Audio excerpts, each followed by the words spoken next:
You look wonderful. Thank you. You both do. Oh, well, thank you, and so do you. Well, I'll say one thing. Mama sure has collected herself a handsome family.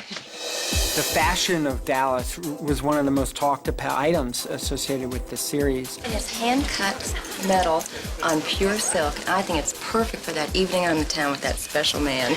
Dallas was known for being big. Hair was huge, eyes were huge. Doesn't she look beautiful, J.R.? Oh, yeah, very pretty. They wanted flamboyant, and Travilla was flamboyant.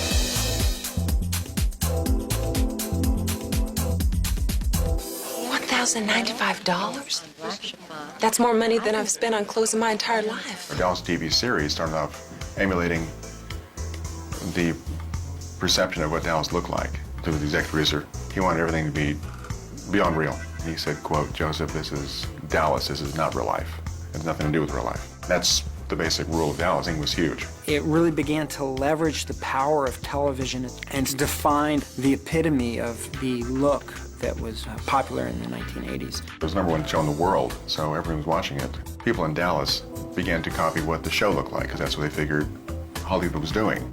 The bigger Dallas the show got, the bigger Dallas, Texas got. And the bigger Dallas, Texas got, the bigger we got.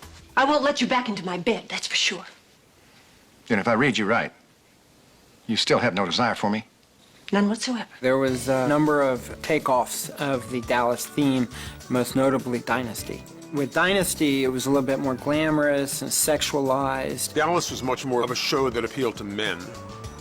Dynasty was a show that appealed to women. And they were successful in the sense that Dynasty really climbed. Dynasty had surpassed it at this point in the ratings, and they got scared, and instead of trying to just keep going with what had gotten them the ratings so far, they decided to try what Dynasty was doing. Which is kind of weird, because Dynasty itself was trying to be Dallas. I mean, Dallas was first, so then you have a show trying to be a show that was trying to be it. That's, you know, so that's going to get weird. To compete with Dynasty, Dallas had to introduce more glamorous elements to their narrative structure. One of the ways that they did that was to hire Travilla as the costume designer.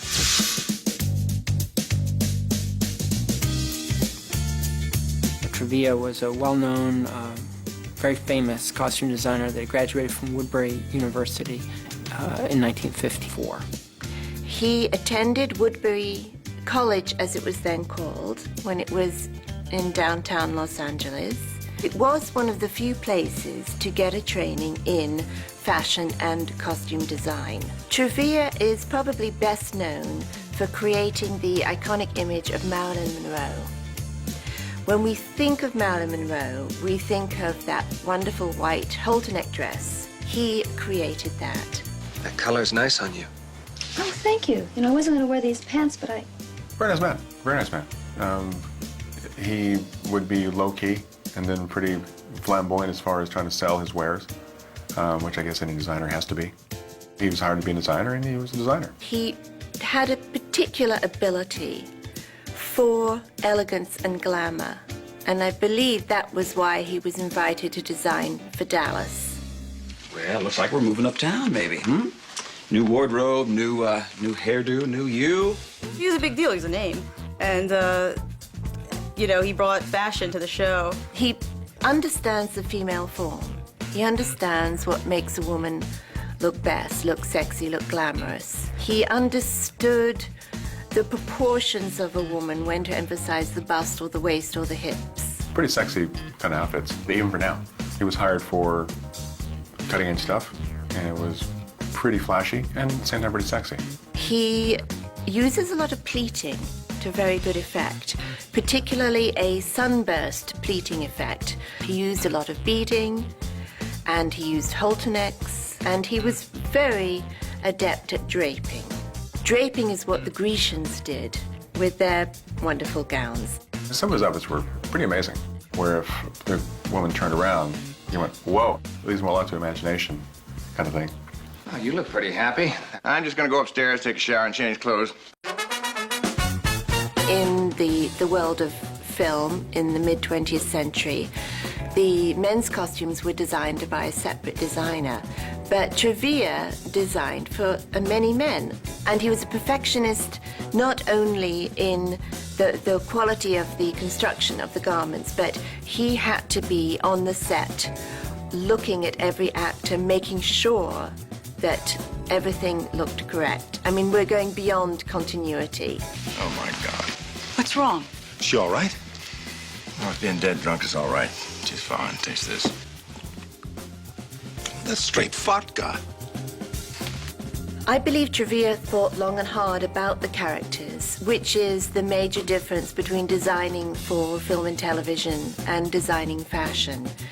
It's really the character whose story you need to tell, not the woman who's wearing the clothing. He spent some time in Dallas and he understood the Dallas woman.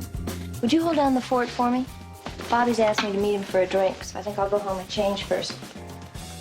Might as well look my best. When he did come to the show, it was pretty cutting edge. You wouldn't wear it normally. It was more of a costume than actual fashion. Travilla was flamboyant. We had some outfits in there. The Queen of the Space Pirates had arrived. I mean, it was pretty wild.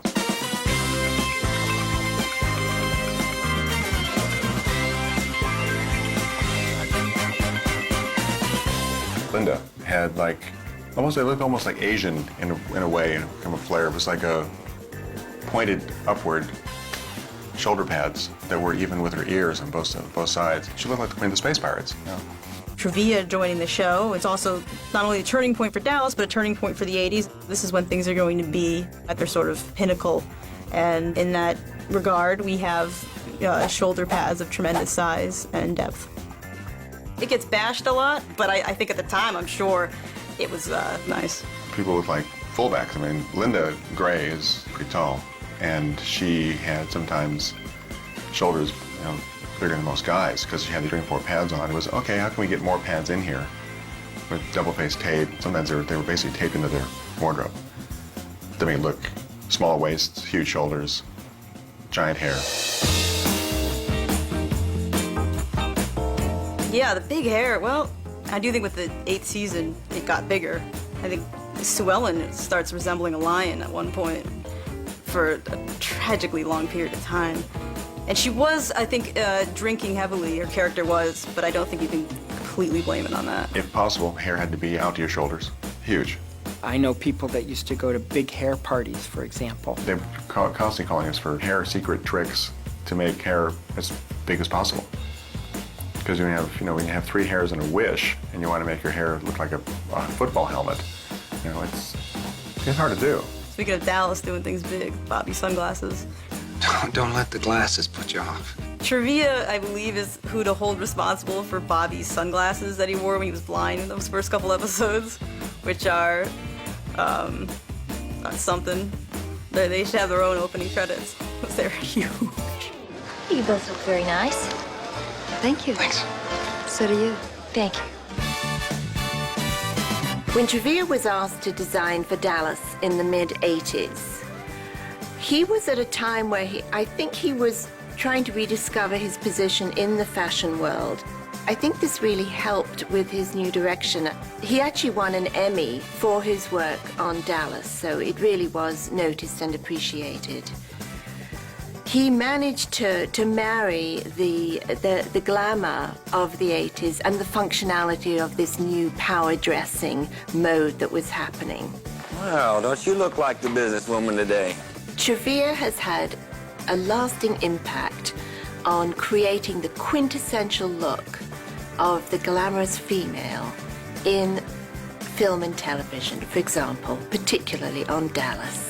I think that it was making another statement that, yes, we're about glamour, we're about being successful and looking good and portraying the epitome of the look that was popular in the 1980s. Interestingly, there has been sightings of large shoulder pads on Paris runways lately. So I don't know if this means that we're going to come back to the power dressing of the 80s. The top-heavy females with the mini skirts and the high-heeled pump shoes. I hope not.